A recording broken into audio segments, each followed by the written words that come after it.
শিশুর খাবারে ভাগ বসাচ্ছেন কারা? সস্তা দামের কলা বা ডিমে কাদের পকেটে ঢুকছে কোটি কোটি টাকা? দেখা যাচ্ছে শুধু একদিনে কলা থেকেই পকেটে পোড়া হচ্ছে 1.5 কোটি টাকা। সপ্তাহের ডিম বনরুটি থেকে 15 কোটি। স্কুল ফিডিং প্রকল্পের খাবার খেয়ে দুদিন হাসপাতালে ভর্তি ছিল রাইসা মুনতাহা। ছোট্ট রাইসার মিড ডে মিল খাবারের ভয় এখনো কাটেনি।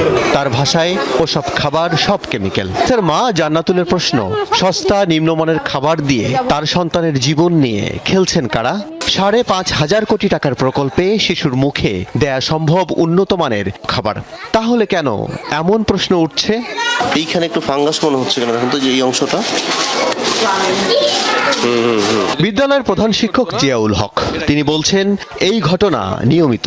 120 গ্রাম ওজনের বানরুটির দাম ধরা হয়েছে 24 টাকা পর্যন্ত।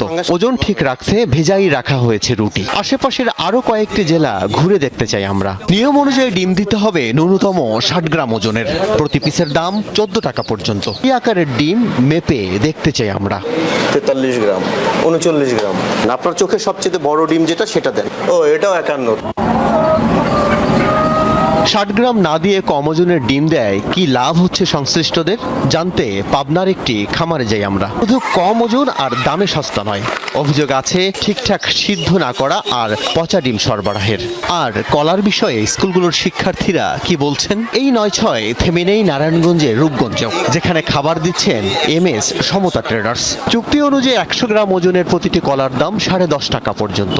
এই দামে কোন কোন কলা মেলে?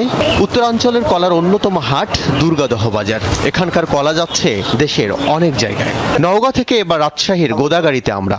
সেখানকার স্কুলগুলোতেও কলা মানেই কম দামের কলা। নিম্নমানের কলা, রুটি, ডিম খেয়ে বিভিন্ন স্থানে অসুস্থ হয়েছেন 3 শতাধিক শিক্ষার্থী। বেশি অসুস্থ হওয়ার ঘটনা চাঁপাইনবাবগঞ্জ। শুধু রাজশাহী বিভাগের 12 উপজেলায় 2.25 লাখ শিক্ষার্থীর জন্য কলা, রুটি, ডিম সরবরাহ করে গণ উন্নয়ন কর্ম GAC। কি ব্যাখ্যা দেবেন তারা? সব সরবরাহকারীর জবাব প্রায় এক।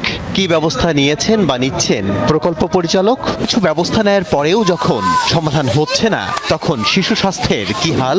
দেশের 150 উপজেলায় 5,500 কোটি টাকার প্রকল্পে যাদের কোটি কোটি টাকা ব্যবসা হচ্ছে অনিয়ম, তাদের বিষয়ে কিছু কি জানেন মন্ত্রী?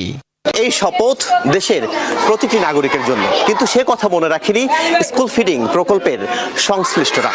বর্তমানে 5 প্রকার খাবার দেয়া হচ্ছে শিশুদের। আগামীতে দেশের সরকারি সব প্রাথমিকে খাবার দিতে 12,000 কোটি টাকা খরচ করতে চায় সরকার।